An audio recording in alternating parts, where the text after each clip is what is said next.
costado más de lo que esperabais, tal y como se puso el marcador, con ese 2-0 y con la ocasión de hacer el 3-0. Sí, la verdad que no ganamos un partido tranquilo. Creo que desde que estoy aquí se ha dado muy pocas veces.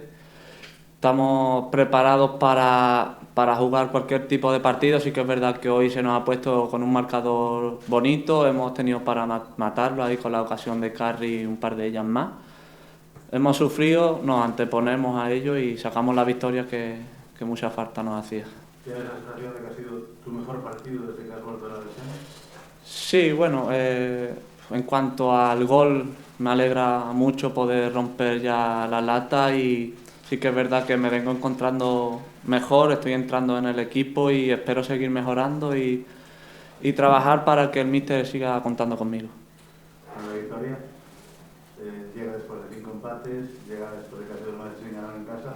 Digamos que es el momento adecuado, ¿no?, para sumar de 3. Sí, Al sí. rival pues lo ha puesto muy difícil. Si somos un equipo que es muy difícil de batir y encima conseguimos ganar partidos, sí que es verdad que vamos a sufrir menos que el año pasado y esa es la dinámica que tenemos que mantener. Ser un equipo férreo que cueste ganarnos y si logramos ganar partidos pues estaremos tranquilos.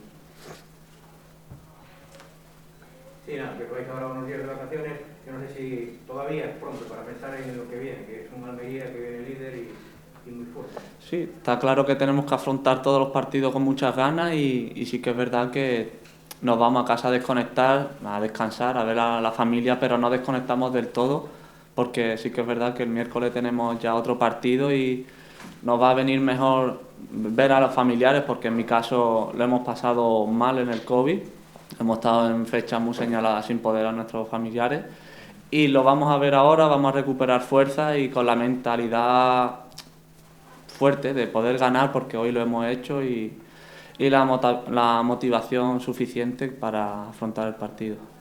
Sí, boa tarde, Juanpe, eu quería preguntarche de quen vos acordades hoxe.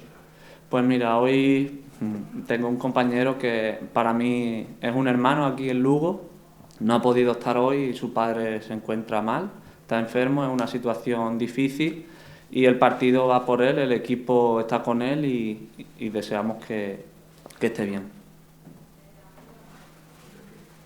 Llegáis ahora para con 7 puntos de ventaja sobre el descenso y un partido menos, el que tenéis que recuperar con Almería entre 10 días. ¿Cómo valoras esto a estas alturas? Queda un mundo. Así de tranquilo con Lugo, yo no lo recuerdo. Queda un mundo, tenemos que jugar los partidos como lo estamos haciendo, afrontar cada partido y nada más, es que queda todavía un mundo.